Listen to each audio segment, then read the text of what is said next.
오늘 이 안식일에도 우리 하나님께서는 아름다운 자매의 또 아름다운 특창을 통해서 우리들 심령을 올려주셨습니다. 감사드립니다. 우리가 안교 시간을 운영하지 아니함으로 말미암아 교회에 찾아오시는 손님들을 우리가 열렬히 환영하는 그러한 순서를 이제 놓치게 되는데 참 아쉽습니다. 우리 위층에 계시지만 우리 동종하나회에서 목회하시다가 지금 향하게 길을 걷고 있는 우리 진성수 목사님과 그 가족들을 위시하여 오늘 이 안식일 저희 교회를 방문하신 여러 손님들을 주의 이름으로 환영합니다. 하나님의 귀한 축복이 함께하기를 간절히 바랍니다. 여러분들이 위하여 기도했던 우리 설혜경 집사님이 작년 이맘때에 이제 그 췌장암 수술을 받으셨는데 1년 뒤에 이제 엊그저께 CT 촬영을 했는데 그 수술 부위가 아주 깨끗하다라는 판정을 받아서 그 가족들이 엄청나게 기뻐하고 있고 또 그 소식을 우리에게 알려줌으로 말미암아 위하여 기도한 여러 성도들에게 감사의 인사를 전했고 우리들의 마음도 기쁘기 그지 없습니다. 하나님의 계속적인 돌보심으로 아무런 후유증 없이 주님 오시는 그날까지 건강하게 살면서 하나님의 사역에 충실한 우리 설혜경 집사님과 이기빈 집사님 되기를 간절히 바랍니다. 오늘부터 이제 우리 어린이 예배가 1시 반에 3부 예배로 이 본당에서 드려집니다. 그리하여 5월 첫째 안식일 날 우리가 이 교회 예배를 재개한 이래 4번째 안식일을 맞이하게 되었는데 이제 우리는 물론 약소화되어진 설교 예배만 드리지만 우리 별내교회는 모든 부서가 이제 이 현장 예배 재개를 시작하게 되었습니다. 한 3개월 동안 여러분들을 대면하여 이렇게 같이 신앙생활하지 못한 아쉬움이 있고 또 여러분들 개개인에게 정말 어떤 그 목회자로서 주어야 할 어떤 그 하나님의 사랑을 온전히 표현하지 못한 부분에 대해서 너무 죄송스럽게 생각합니다.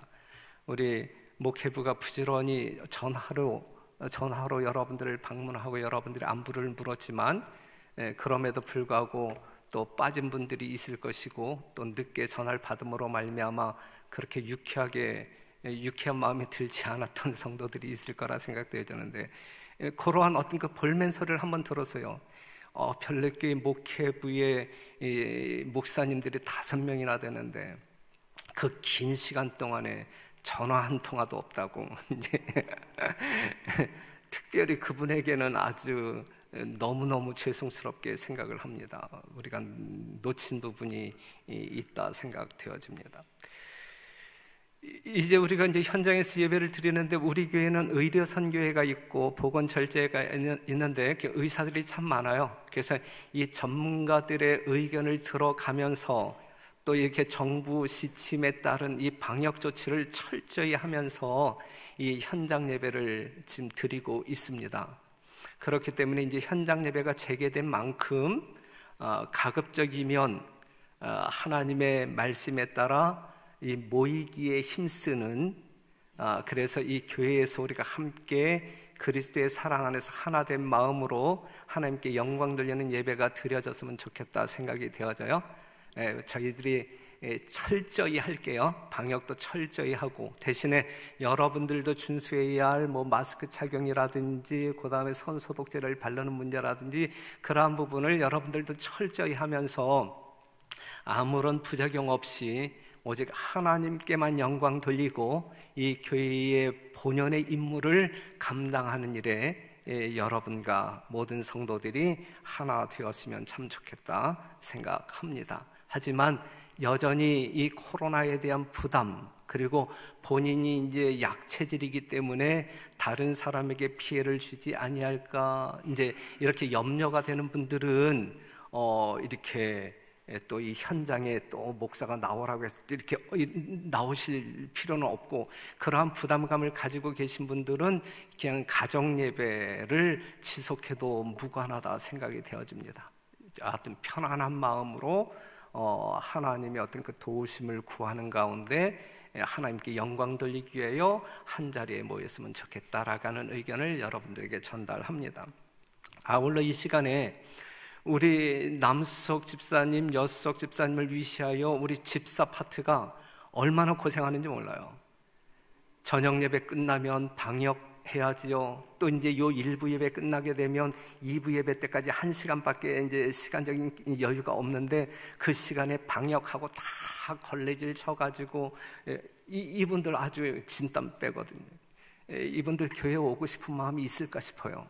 교회 가게 되면 그냥 상당히 심한 사역을 하는데, 그래서 지금 이게 방역하는데 이 소독제를 뿌리는 데는 여러 개 그 분무기가 있어서 뭐 이렇게 어렵지 아니한데, 그 이후에 그 소독제를 이제 걸레로 훔쳐내는 것이 이제 많은 시간이 또한 인력이 필요하거든요. 그러니까 장로님들이시든지 아니면 여집사님들이시든지 조금 이렇게 동참하고 싶은 분들은 동참하셔서 좀 짐을 나누었으면 좋겠다, 지금 제안을 드립니다. 오늘 이 시간에는 마태복음 20장 1절에서 16절에 있는 말씀을 가지고 놀고 섰는 사람들이라고 하는 제목으로 말씀을 좀 나누어 보려고 합니다. 마태복음 20장 1절에 있는 말씀을 보면, 천국은 마치 품꾼을 얻어 포도원에 들여보내려고 이른 아침에 나간 집주인과 같으니 그랬어요. 예수님은 마태복음 20장 1절에서 16절에 있는 말씀을 통하여 천국이 어떠한 곳인지를 설명하기 위한 예증으로 이 이야기를 지금 전하고 있는데, 마치 포도원을 가꾸는 집주인과 같다라고 이야기를 했어요. 이 말이 무슨 말인지 한번 생각해 보겠습니다. 여하튼 여기 본문에 나와 있는 이 집주인은 무엇을 가지고 있었어요? 포도원을 가지고 있었어요. 농장을 경영했다. 농장을 경영했다. 이사야 5장 1절에 있는 말씀 보면, 내가 나의 사랑하는 자를 위하여 노래하되 나의 사랑하는 자의 포도원을 노래하리라. 나의 사랑하는 자에게 무엇이 있다? 나의 사랑하는 자에게 포도원이 있으며 심히 기름진 사내로다 그랬어요. 자, 여기에 집주인이 있는데 이 집주인은 무엇을 경영하고 있었어요? 포도원을 경영하고 있었다. 그런데 이 포도원이 상당히 컸어요. 할 일이 참 많았어요. 많은 품꾼들이 필요합니다. 그래서 이 집주인은 이른 새벽부터 장터, 다시 말해서 오늘날 인력시장에 나가서 이 품꾼들, 일꾼들을 사가지고 포도원에 들여보냈다. 저가 하루 한 데나리온씩 품꾼들과 약속하여 포도원에 들여보내고, 또 제3시에 나가보니 장터에 놀고 섰는 사람들이 또 있는지라. 저에게 이르되 너희도 포도원에 들어가라. 내가 너희에게 상당하게 주리라 하니 저희가 가고 제6시와 제9시에 또 나가 그와 같이 하고 제11시에도 나가보니 섰는 사람들이 또 있는지라. 가로되 너희는 어찌하여 종일토록 놀고 여기 섰느뇨? 가로되 우리를 품꾼으로 쓰는 이가 없음이니이다. 가로되 너희도 포도원에 들어가라 하니라 그랬어요. 저가 하루 한 데나리온씩 품꾼들과 약속하여 포도원에 들여보내고 그랬는데, 일을 시키다 보니 여전히 손이 모자라요. 그래서 3시가 되었을 때, 오늘날 오전 9시가 되었을 때에 혹시나 하고 다시 장터에 나갔더니, 인력시장에 나갔더니 사람들이 있는 거예요. 또 사람들을 사서 이제 포도원에 들여보내죠. 너희에게 상당하게 주리라 하면서. 그리고 이 집주인은 제6시와 제9시에 또 나가 그와 같이 하고 그랬어요. 그리고 이제 우리가 오늘 주가 되는 말씀이 제11시에도 오후 5시예요. 오후 5시. 퇴근 시간이 6시인데 퇴근 시간이 6시인데 오후 5시, 즉 1시간 남겨놓고 또 나간 거예요. 사람이 더 필요해서 또 나간 거예요. 제11시에도 나가보니 섰는 사람들이 또 있는지라 가로되 너희는 어찌하여 종일토록 놀고 여기 섰느뇨? 가로되 우리를 품꾼으로 쓰는 이가 없음이니이다. 가로되 너희도 포도원에 들어가라 하니라 그랬어요. 퇴근 시간 몇 시간 전이라고요? 1시간 전. 그 시간에도 집주인은 품꾼을 찾으러 나아갔다. 그 마음은 어떠한 마음일까? 그 마음은 어떠한 마음일까? 일거리가 많은 포도원을 관리하고 있어요. 그런데도 일꾼이 모자라는 포도원이에요. 그렇죠? 품꾼들을 모으기 위해 하루 종일 뛰어다니는 이 주인의 수고를 한번 기억해 주시기를 바랍니다.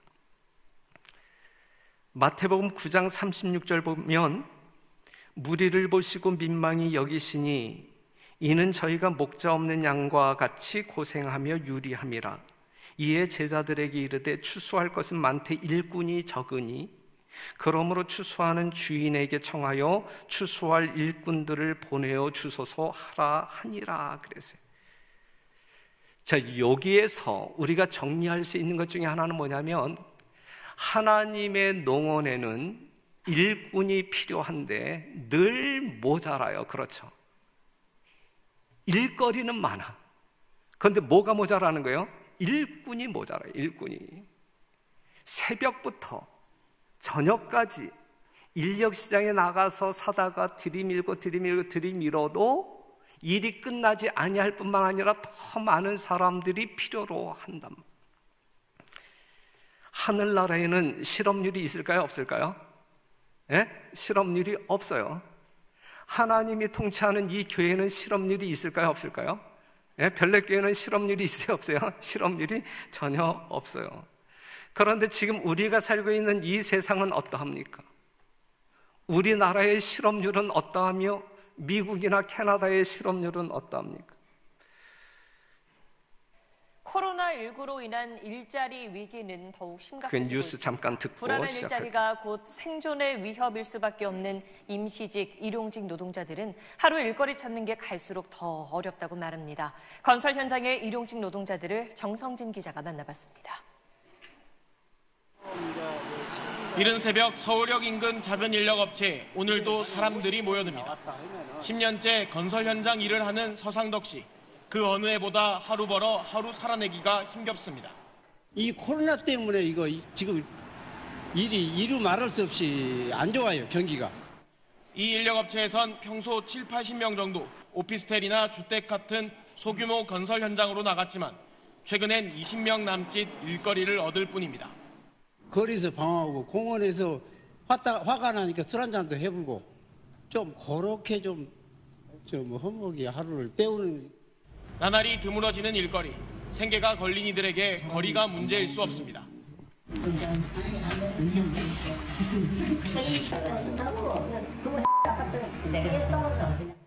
일주일에 하루, 열흘에 하루 일자리를 얻기도 합니다. 그렇게 손에 쥔 돈은 약 10만 원. 거의 한 열흘쯤 된 것 같아요. 어느 정도 받으시나요? 13만 원이니까 10% 뛰니까 11만 7천 원을 수령하게 되겠죠. 오전 7시쯤 하루 일 배정이 마무리돼 갑니다. 오늘도 20, 30명은 일감을 구하지 못했습니다. 애기도 있는데 해주는 것도 없이 정보라도 공급이라도 타서 갖다 줘야 되는데. 소규모 건설 현장을 전전하는 이들에게 실업급여나 정부 지원금 같은 사회안전망은 딴 나라 얘기입니다. 소규모 현장이다 보니 고용보험 보장이 안 된 곳이 많고 건설 근로자 공제회의 긴급 생계비 대출도 자격 갖추기가 거의 불가능합니다. 큰 회사 그런 데 가가지고 이제 일을 하면은 그게 이제 돈이 나온다고 이야기를 들었는데 저희들은 그게 해당이 안 되죠. 일거리를 받지 못해 허탕을 치는 날은 늘어가지만 이들은 내일 새벽에도 다시 나올 수밖에 없습니다. 이 뉴스를 보게 되면 열흘 만에 한 번 일함으로 말미암아 10만 원을 참 오래간만에 만져본 사람의 이야기. 그러면 맨 마지막에 한 이야기는 오늘도 허탕치고 돌아가지만 내일 허탕친다 할지라도 내일 또 출근해야 된다라고 하는 그 한 가닥의 아주 희미한 희망을 걸고 사는 이 일용직의 사람들, 정말 장난 아니죠? 보통 심각한 문제가 아니죠. 우리나라 실업률이 4.4%임에도 불구하고 인력시장에서 애쓰고 일자리를 찾는 이러한 사람들의 이 어려운 상황이 지금 이 정도가 되는 것입니다. 정말 말이 아닙니다. 혹시 여러분들 주변에서 이러한 사람들을 만나게 된다면 우리가 정말 그리스도의 자비의 마음을 가지고 그들에게 말 한마디 일지라도 또 실제적으로 여러분들이 물리적으로 도울 수 있는 방법이 있다고 하면 돕고 사는 그러한 시대, 그러한 세대였으면 좋겠다 생각합니다. 많지는 않지만 우리 교회는 그러한 아름다운 마음을 가지고 실천하는 성도들이 꽤 있는 것 같아요. 며칠 전에도 어떠한 분이 이 코로나 시절로 인하여 어려움 가운데 살고 있는 교인들이 있을 듯한데 지금 내가 가지고 있는 것은 요 정도밖에 안 되지만 그들을 좀 도왔으면 좋겠다 해서 저에게 이렇게 맡겨오는 사람이 있어요. 그래서 저는 그것을 이제 또 가난한 힘들게 사는 그런 분들에게 이제 전달하는 그런 어떤 그 감동을 제가 간접적으로 체험을 하게 되었는데, 여하튼 이렇게 어려운 지경에 사는 사람들이 참 많이 있어요. 우리 교인이 아니할지라도 이 사회 여러분들 주변에 그러한 사람들을 우리가 지나치지 아니하고 그들에게 조금이라도 용기가 되는 그러한 진정한 이웃들로 살았으면 좋겠다 생각을 합니다. 집주인이 품꾼을 찾는 사람이라고 하면 품꾼들은 뭘 찾는 사람들이에요? 일자리를 찾는 사람들이에요. 그런데 이 집주인이 11시 오후 5시에 나아갔음에도 불구하고 그 일자리를 찾는 사람이 뭐한지라? 또 있는지라. 일자리를 찾는 사람들이 또 있는지라. 그랬을 때에 집주인이 묻기를 너희는 어찌하여 종일토록 여기 섰느냐. 그때의 그들의 대답은 우리를 품꾼으로 쓰는 이가 없기 때문이다. 그랬을 때 집주인은 너희도 포도원에 들어가라 라고 이야기합니다. 종일토록 놀고 있는 자들이 있단 말이죠. 반면에 이 집주인은 그 일꾼들을 얻기 위하여 종일토록 이리 뛰고 저리 뛰고 다녔어요.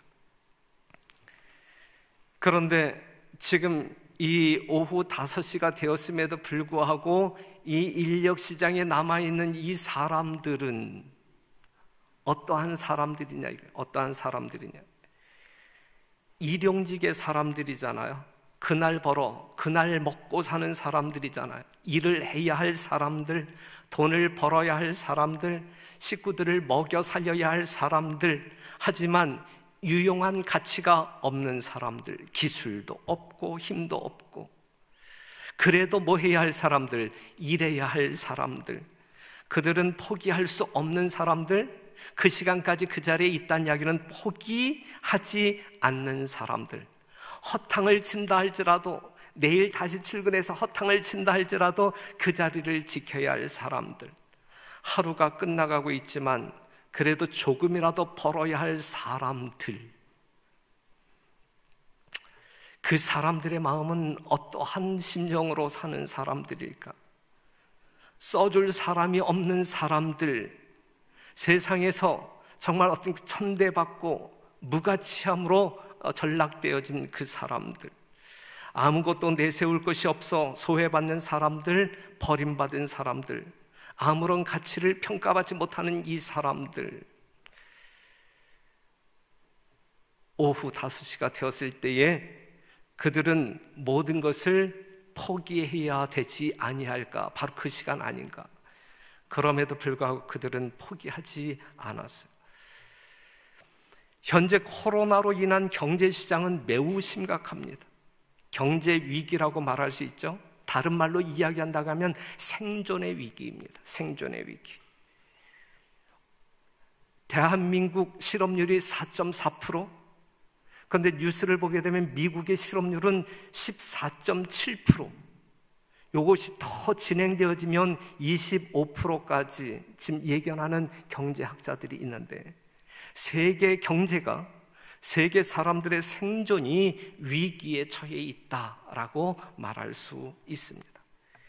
세상에는 일자리가 없어 일꾼들이 남아돌고 있지만 하나님의 나라는 일자리가 많아 사람이 절대적으로 부족한 그러한 엇갈리는 상황 가운데 있습니다.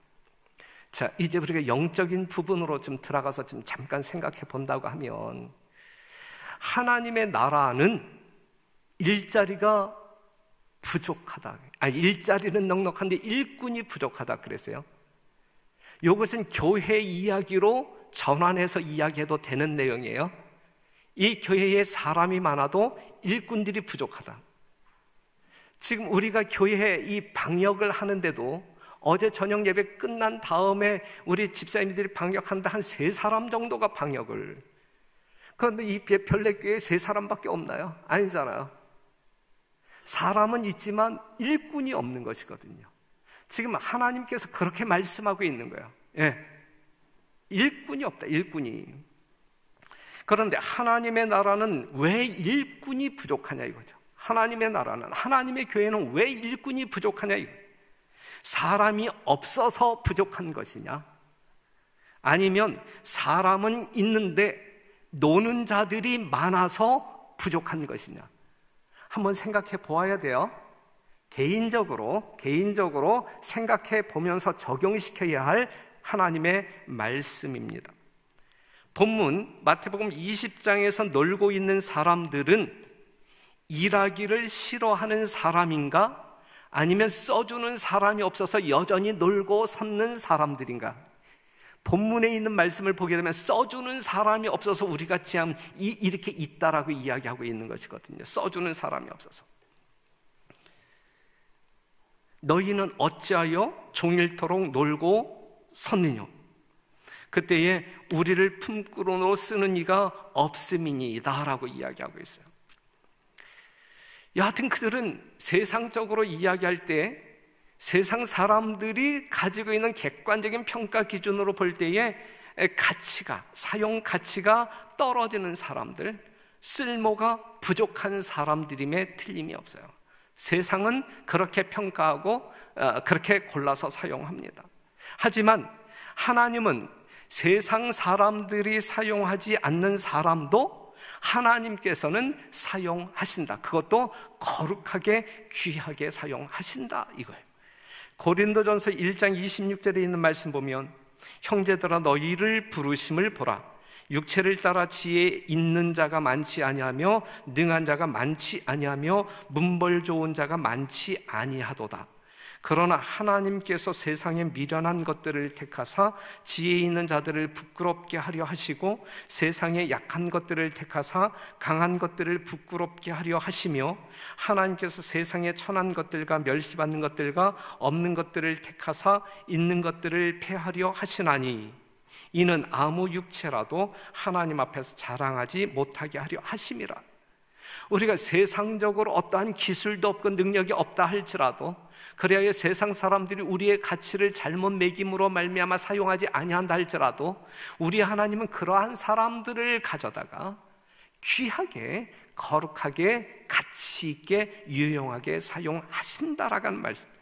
세상에 미련한 사람들을 택하여 지혜 있는 사람들을 창피하게 만들고 부끄럽게 만들고, 약한 것들을 택하여 사용하심으로 말미암아 강한 자들을 부끄럽게 만들고, 천한 것들, 멸시받는 것들, 없는 것들을 택하여 사용하심으로 말미암아 있는 것들을 폐하시고자 하시는 것이 하나님께서 사용하시는 인력이다. 보세요. 우리가 성경 말씀을 본다고 하면 요셉이라고 하는 사람이라든지 다니엘이라고 하는 사람 상당히 위대하잖아요. 하지만 그 나라에서, 그 세상에서 평가할 때는 노예 또는 포로에 불과한 사람들이었거든요. 하지만 하나님께서 그들을 사용할 때에는 그들의 모든 것들을 능가하는 위대한 존재로 도구로 사용하고 있다라는 사실을 기억하시면서 오늘 우리가 하나님의 일꾼들로 구별되어진 사람들이라고 하면 하나님께서는 우리를 그렇게 사용하실 것이다라고 하는 사실이죠. 그리고 그렇게 사용되어져야 된다라고 하는 사실이죠. 사랑하는 성도 여러분, 하나님께 어떠한 도구로 사용되어지기를 원하십니까? 우리는 지금 사용되어지고 있는 하나님의 일꾼들입니까? 아니면 그냥 일하기 싫어서 놀고 있는 일꾼들입니까? 고린도서 4장 7절 보면 우리가 이 보배를 질그릇에 가졌으니, 그래서 우린 질그릇 같은 정말 부족한 사람들이지만 우리가 품고 있는 것은 무엇을 품고 있다는 이야기예요? 하늘의 보화, 세상 사람들의 생명을 좌지우지하냐는 영원한 복음을 소유한 사람들 아닙니까? 그렇게 귀한 존재들 아닙니까? 질그릇과 같은, 세상 사람들이 볼 때에는 질그릇으로 평가될 수밖에 없는 사람들이지만 우리 하나님의 손에 붙들린 사람들이라고 할 때에 하늘의 보화를 담고 있는 아주 용도, 가치가 탁월한 그러한 도구들로 사용되어지고 있는 것이다 라고 하는 사실이죠.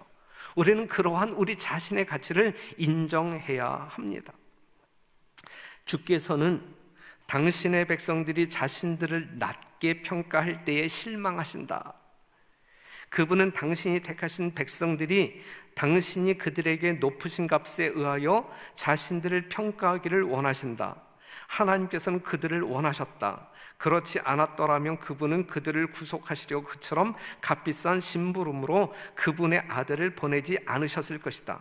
그분은 그들을 쓰실 때가 있으시며, 우리 하나님은 여러분들을 뭐 하실 때가, 쓰실 때가 있으시며, 그들이 당신의 이름을 영화롭게 하려고 당신에게 가장 큰 요구를 할 때에 매우 기뻐하신다 그랬어요.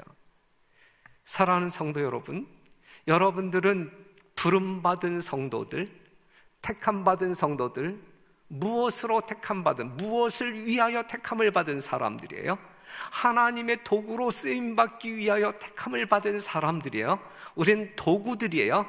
하나님의 손에 붙들린 도구들이란 말이죠. 그렇기 때문에 우린 도구로서의 사명, 정체성을 인식하고 그 사명을 완수하는 사람들이어야 된다라고 하는 사실입니다. 하나님의 일꾼들로 택함받은 사람들은 노는 사람들이 있어서는 안 되는 것입니다. 다시 한번 생각해봐요. 다른 거 한번 생각해봐요. 여러분들은 왜 일하지 않는가라고 질문을 던진다면 여러분들은 뭐라고 대답하시겠어요? 자, 이것은 여러분들이 기분 나쁘실지라도 우리가 지금 다 놀고 있는 일꾼들이라고 하는 것을 그냥 전제로 이야기하는 거예요. 다 그렇지는 않고 우리 별내교회는 다 열심히 일하는 성도들이지만 그냥 오늘 우리가 겸비한 심령으로 이 말씀을 우리 개인에게 적용시켜 보자 이거예요. 그렇죠? 개인에게 적용시킬 때 왜 오늘날 우리들은, 하나님의 귀한 백성인 우리들은 일하지 않는가? 둘 중에 하나일 텐데, 쓸모없는 사람이어서 일하지 않는 것인가? 만약에 여러분들이 만에 하나일지라도 이렇게 생각하고 있다고 하면, 그렇게 생각하는 여러분들은 하나님을 모독하는 죄를 범하는 거예요. 나는 쓸모가 없어, 나는 달란트가 없어, 아무런 능력이 없어, 말하는 재주도 없어, 이렇게 이야기함으로 말미암아 그래서 난 일하지 않는 거야 라고 이야기할 때에 이것은 하나님을 모독하는 거예요. 왜냐하면 하나님께서는 세상에 미련한 사람들을 택하여서일지라도 다니엘이나 요새처럼 사용하신다라고 분명하게 약속하고 있기 때문에 우리가 그러한 하나님의 어떤 그 약속과 능력을 우리가 신뢰하지 않는 표현이거든요. 그렇기 때문에 그러한 하나님을 모독하는 답이라고 말할 수가 있어요. 그렇다고 하면 우리는 왜 일하지 않는가? 또 다른 이유를 살펴볼 수 있는 것 중에 하나가 뭐냐면 일하기 싫어서 일하지 않는 것 아닌가 이것이죠. 예? 쓸모가 없어서 일하지 않는 것인가? 아니면 일하기 싫어서 놀고 있는 것인가? 둘 중에 하나일 것인데 둘 중에 하나일지라도 그 이유를 가지고 있다고 하게 되면 우리는 하나님 앞에 범죄하는 사람들이다 라고 말할 수 있어요.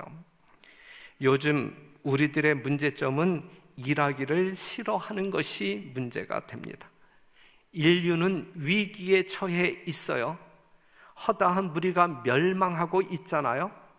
세계의 문명이 저울 때에 달려 있습니다. 이러한 위기에 우리 이제 화이트 부인의 기록을 보면 실물교훈 302페이지, 이러한 위기에 지금 분명 이 세상은 위기의 때임에 틀림이 없는데 여러분들이 그렇게 동의하시잖아요. 그렇죠? 이러한 위기에 교회는 여러분은 어디에 있는가? 과연 교인들은 하나님의 요구에 응하고 있는지, 그들은 과연 자기들의 사명을 이해하고 있으며 그들의 품성을 세상에 나타내고 있는지, 교인들은 과연 마지막 경고의 기별을 저들의 동포들에게 열심히 전하고 있는가? 이렇게 묻고 있는 것이거든요. 어떻게 대답하시겠습니까, 여러분들은? 이런 위기에 교회는 어디에 있는가? 우리는 어디에 있는가? 무엇을 하고 있는가? 일하고 있는가? 놀고 있는가? 우리는 일하고 있지 않는 것 같아요. 더구나 이 코로나로 인하여 일할 수 없는 환경이기 때문에, 저도 핑계를 대잖아요. 이러한 환경이기 때문에 여러분들의 가정을 방문할 수 없어요. 여러분들이 어떤 그 기도의 제목이 있음에도 불구하고 알아채지 못하고 기도도 못하고 있어요. 이렇게 핑계를 대잖아요. 그러한 환경 속에 우리가 살아가고 있거든요. 그렇기 때문에 일하지 아니하는 우리들을 누구도 정죄할 수 없고, 또한 그렇기 때문에 그 가운데 있는 우리들은 양심의 거리낌도 그렇게 크지 않고, 이러한 상황 가운데 지금 우리가 처해 있는 거예요. 재림교회가 이렇게 살아서는 안 되는데 지금 환경이 우리를 그렇게 지금 이렇게 만들어 가고 있어요. 이것이 재림교회의 위기가 아니겠습니까?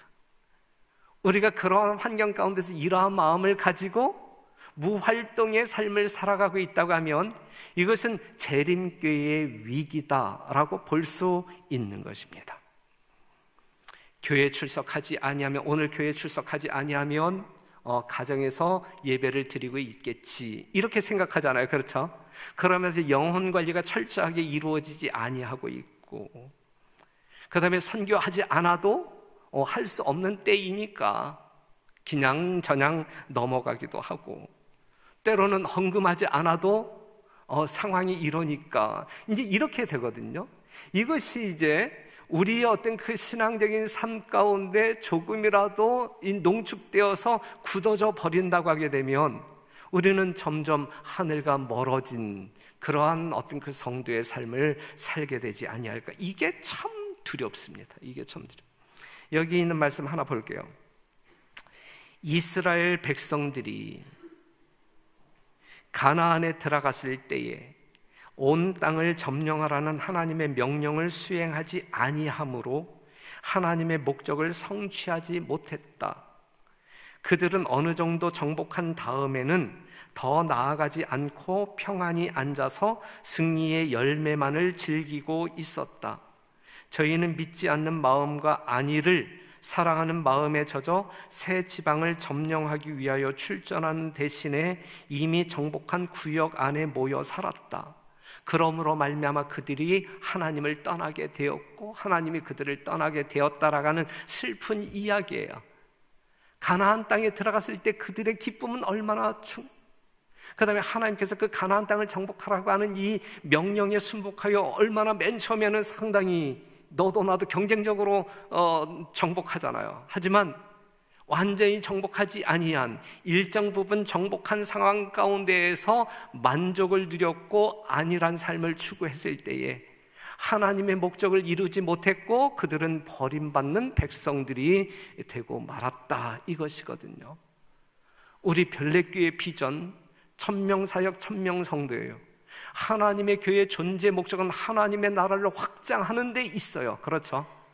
우리는 이 교회의 빈자리를 채우고 다 채울 때까지, 그리고 더 팽창할 수 없어서 분교 개척을 우리가 계획을 세울 때까지 이 교회는 계속적으로 뻗어나가야 되는 것이거든요. 이 부분에 대해서 여러분들 중에 어떠한 사람도 이의를 제기하지 않게 되기를 바랍니다. 하나님께서 교회를 붙들고 계시는 존재의 목적은 여러분들을 통하여 하나님의 나라가 확장되는 거예요. 그것이 자연 증가로 확장되든 정말 이 교회에서 뭔가 영적인 풍요를 누리든, 또한 실제적으로 하나님께서 계획하고 있는 것은 여러분 개개인을 통하여 새로운 영혼들이 이 하늘의 비밀을, 천국의 비밀을 깨닫고 구원받는 대열에 참여토록 하는 것이 실제적인 목적이죠. 교회를 향한 하나님의 진정한 목적이 거기에 있는 것이죠. 그렇기 때문에 특별히 제7일 안식일 예수 재림교인들이 어떠한 순간일지라도 하나님의 사역에서 제외될 수 있는 사람은 한 명의 예외도 없어요. 어린 아이든 어른이든 하나님의 사역을 담당하는 일에 있어서 제외될 수 있는 사람은 아무도 없어요. 우리 별내교회 모든 성도들은 교회를 건설하고 영혼을 구원하는 일에 있어서 모두가 동참해야 할 하나님께서 부르신 품꾼들이지, 난 일하지 않아도 돼, 그냥 예배에만 참여, 이거는 존재하지 않아요. 우리가 그러한 삶을 살게 될 때에 결국 마지막 심판 때에는 악하고 게으른 종아, 이 소리를 들을 수밖에 없는 것이거든요. 우리는 오늘도 일해야 되고 내일도 주의 영광을 위하여, 영혼들을 구원하기 위하여 일하는 주의 백성들이 되어야 할 것입니다. 그렇게 헌신하고 충성하는 여러분과 제가 되기를 간절히 바랍니다. 이제 이 집주인이 이제 품삯을 주지요. 이제 어떤 품삯을 주는데, 우리 주님께서는 이제 품삯을 줄 때에 우리가 마태복음 20장 8절에서 16절에 있는 말씀을 보게 되면, 저물매 포도원 주인이 청지기에게 이르되 품꾼들을 불러 나중 온 자로부터 시작하여 먼저 온 자까지 삭슬 주라 하니 제11시에 온 자들이 와서 한 데나리온씩을 받거늘. 그랬어요. 그냥 1시간 일하고 하루 품삯을 받았단 말이지. 여러분들이 아시는 내용이잖아요. 그랬을 때에 이른 아침에 불려와서 하루 종일 땡볕에서 일한 그 일꾼은, 야, 이것 봐라, 오늘 아주 땡 잡겠는데, 그러면서 더 큰 품삯을 기대했잖아요. 그런데 그 또한 얼마를 받았어요? 하루 품삯 이상 받지 않았다. 그랬을 때에 이 사람의 마음 가운데는 집주인을 향한 원망이 표현되어졌다 이거예요. 그런데 이 집주인이 잘못한 거 있어요, 없어요? 없어요. 맨 처음에 이 고용 계약을 맺을 때에 이 아침에 일찍 들여보낸 사람에게는 1데나리온 주기로 약속하고 포도원으로 보냈거든요. 그 다음에 들여보내는 사람들에게는 얼마라고 약정하지 않냐고 그냥 상당하게 줄게 하고 들여보냈단 말이죠. 보세요. 이른 아침에 고용된 자들은 일정한 품삯을 정하고 일을 했다. 이게 집주인과 맺은 고용 계약이에요. 그 후 제3시부터 오전 9시부터 고용되어진 사람들은 품삯을 집주인의 처분에 맡겼다. 상당하게 줄게. 그랬을 때에 얼마라고 묻지 않았어요. 그들은 얼마 줄 건데 이렇게 묻지 아니하고 알아서 해요. 그 주인을 신뢰하고 그 집주인의 처분에 맡겼다. 그리고 그들은 열심히 일했다. 하나님께서 가치 있게 보시는 것은 우리가 한 일의 양이나 눈에 보이는 결과가 아니라 그 일을 한 정신이다. 우리가 신앙생활을 몇 년 했느냐, 이것이 마지막 심판 때 아무런 기여를 하지 못해요. 내가 왕년에는 이렇게 신앙생활 했었는데 그거 전혀 영향력 발휘하지 못해요. 예? 현재 어떠한 정신으로 하나님 앞에 서 있느냐, 이게 중요한 것이거든요. 여러분 잘 기억해 주시길 바라요. 하나님께서 가치 있게 보시는 것은 우리가 한 일의 양이나 눈에 보이는 결과가 아니라 그 일을 한 정신이다. 정신. 여러분들이 지금 이 전에 나와서 하나님께 예배를 드리고 있는데 지금 여러분들이 예배를 드리는 정신이 뭐냐, 그거에 따라서 우리 하나님께로부터 어떠한 보상을 받는, 그것이 결정되어진다. 11시에 포도원에 들어온 사람들은 저희가 일할 기회를 얻게 된 것에 대해 감사하는 마음을 가졌다 그랬어요. 하나님의 농원에서 일하는 그 특권 자체에 감사했다, 이것이란 말이죠. 여러분들의 신분이 어떠하다 할지라도 이 별내교회라고 하는 이 포도원에서 부름받아 일하시는 여러분, 정말 하나님께 부름받아 이곳에서 우리가 동고동락할 때에 어떠한 정신으로 하나님께 일할 것이고 충성을 할 것이냐, 이것이거든요. 하나님께서 기뻐 받으실 만한 정신으로 우리가 일상적인 성도의 삶을 살 뿐만 아니라 하나님의 사역을 할 때에도 같은 정신으로 했으면 하나님께 복이 될 것입니다. 보세요. 그분의 보수는 우리의 공로에 따라 주시는 것이 아니라 우리 주 예수 그리스도 안에서 정하신 당신의 뜻을 따라 주시는 것이다. 우리를 구원하시되 우리의 행한 바 의로운 행위로 말미암지 아니하고 오직 그의 긍휼하심을 쫓아 하신다. 그리고 주를 의지하는 자들을 위하여 우리의 온갖 구하는 것이나 생각하는 것에 더 우리가 생각하는 것보다 더 넘치도록 능히 하실 것이다 그랬거든.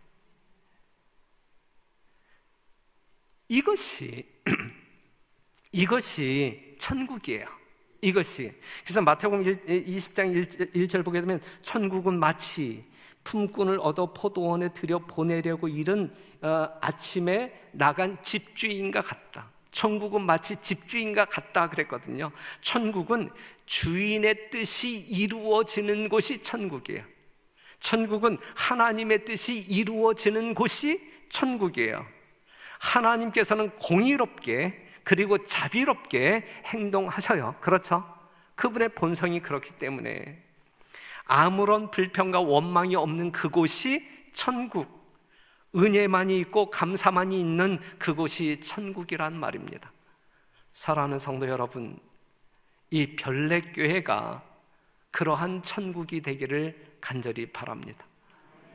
우리가 하나님께 부름받은 종들이라고 할 때에 하나님 앞에 온전히 구별되어진 정말 감사의 마음으로 하나님께 영광을 돌리는 마음으로 주님께서 죽기까지 우리를 위하여 생명을 주신 정말 그 은혜에 보답하는 마음으로 우리가 하나님 앞에 구별되어 헌신하고 충성하게 될 때에 여러분들의 삶은 천국에서 살기에 합당한 마음을 소유한 사람들로 구별될 것이라 확신합니다.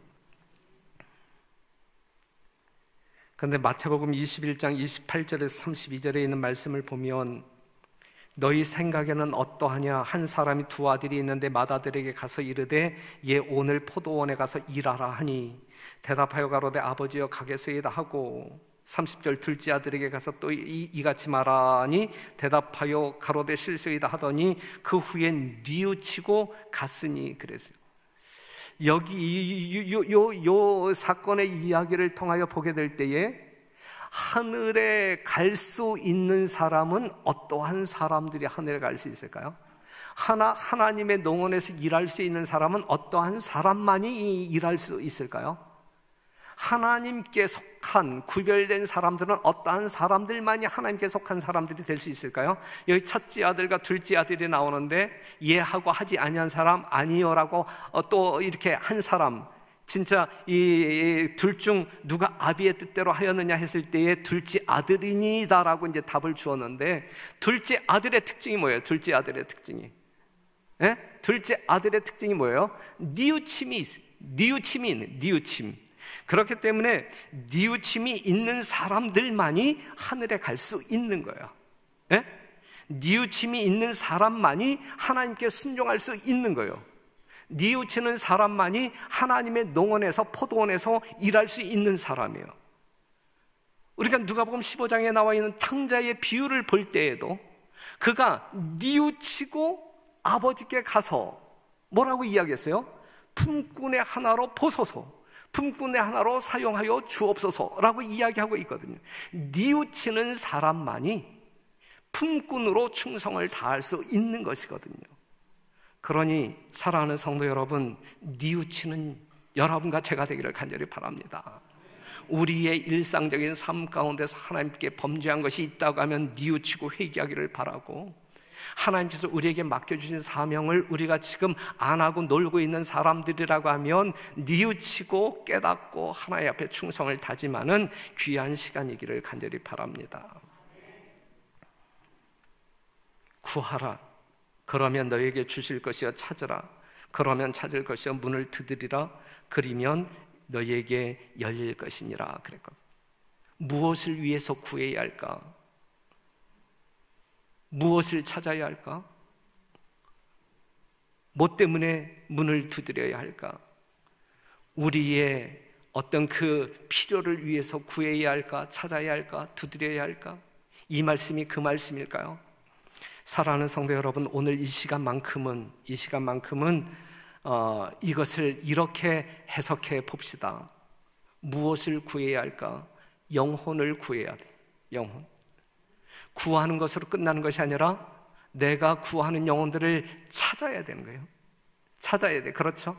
그 영혼을 찾기 위하여 문을 두드려야 돼. 옆집 문도 두드리고 앞집 문도 두드리고 나와 동행하는 사람의 마음 문도 두드리고, 그리할 때의 영혼을 얻을 수 있는 것이거든요. 돈을 구해요? 건강을 구해요? 그것을 구하라는 이야기일까? 사랑하는 성도 여러분, 우리가 코로나 이 시절을 보내고 있지만, 정말 대면하는 것이 상당히 어려운 시절을 보내고 있지만, 우리는 영혼들을 구하는 일에 최선을 다해야 돼요. 영혼을 구해야 할 것이고 찾아야 할 것이고, 그 영혼들을 찾기 위하여 두드려야 할 것입니다. 그러니 이러한 환경 가운데서 우리가 전도할 수 있는 방법은 공중 전도회를 하겠어요? 아니면 소그룹 전도회를 하겠어요? 뭘 하겠어요? 지금 안식일 오후에 우리 제자 훈련도 못하고 있는데 어떠한 방법을 해? 방법은 오직 하나밖에 없는 것 같아요. 하나밖에. 개인 전도예요. 개인 전도. 여러분들이 알고 있는, 여러분들이 접촉하여 지내는 여러분들의 식구들이라든지 여러분들의 이웃들이라든지 친척들을 전도하는 그 방법 말고는 뚜렷한 방법이 없다 생각되어져요. 그러니 사랑하는 성도 여러분, 우리가 영혼들을 찾아야 될 것이고, 찾으러 나아가기 전에 우리가 기도해야 할 것인데, 여러분 정말 합심하여 기도하는 거, 또한 나 자신만이 아니라 남들을 위하여 중보를 위하여 기도하는 거 좀 관심을 가져주시기를 당부드릴게요. 우리 별내교회는 그래도 새벽마다 정말 이 새벽 기도회가 열리고 있음에 대하여 하나님께 감사드리고 영광을 돌립니다. 그리고 참여하는 성도들을 통하여 하나님께서는 큰 일을 이루실 것이라 생각되어졌는데, 그런데 우리가 다 일상생활이 바쁜 분들이잖아요. 그렇기 때문에 매일 새벽 기도에 참석하지 못하는 사람들을 위하여 일요일만큼이라도 우리가 특별하게 좀 모여서 정말 성도들을 위하여, 좀 교회를 위하여, 사업을 위하여 기도하자라고 지금 제안을 드리는 것이거든요. 우리는 영혼들을 구하기 위하여 찾아 나가야 되는데 우리의 힘으로는 안 되는 거잖아요. 기도로 해야 되는 것이잖아요. 하나님의 능력으로 우리를 사용하실 때 가능한 것이잖아요. 그러니 매주 일요일 새벽 이 본당에서 오전 5시 30분 정말 교회를 사랑하시고 또 우리가 사업에 동참하시고자 하는 그러한 어떤 그 의지가 있으실 때에 참여해서 들어오시게 되면 여러분들이 내일부터 쪽지를 하나 받을 것인데 거기에 우리 교인 10명의 명단이 적혀 있을 거예요. 10명. 그러니까 내가 최소한 일요일 아침에 가서 우리 교인 10명을 중보하고 돌아오겠다라고 하는 그러한 어떤 그 의미를 부여해서 이 새벽기도에 참여하신다고 하게 되면 여러분들 자신에게도 영적인 큰 보람이 있지 아니할까 생각되어지거든요. 여하튼 오늘 그 마태복음 20장 1절 이하에 나와 있는 말씀을 통하여 놀고 섰는 사람들이라고 하는 제목으로 우리가 말씀을 나누었는데 우리는 하나님의 농원에서 일해야 할 품꾼들로 부름받은 사람들이다. 결코 그냥 놀고 섰는 사람들로 전락해서는 안 된다라고 하는 사실을 기억하시고, 지금 이 코로나로 인하여 영혼 구원에 대한 전도에 대한 어려운 환경을 우리가 지내고 있지만 그럼에도 불구하고 하나님께서 교회를 세우신 분명한 목적인 교회를 확장시키는, 하나님의 나라를 확장시키는 그 일에 우리가 소용되어져야 될 것이다. 우리가 재림 성도로서 놀고 있다고 하면 재림교회는 그 순간 위기에 빠지고 실제적으로 맛을 잃어버린 소금으로 전락하게 될 것이다. 우리 별내교회는 살아서 꿈틀거리는 우리의 움직임 때문에, 여러분들의 살아있는 마음 때문에 여러분들 주변에 있는 영혼들이 살아나는 하나님의 놀라운 기적을 생산하는 그러한 교회가 되자, 이렇게 간절히 호소하며 말씀을 마치도록 하겠습니다.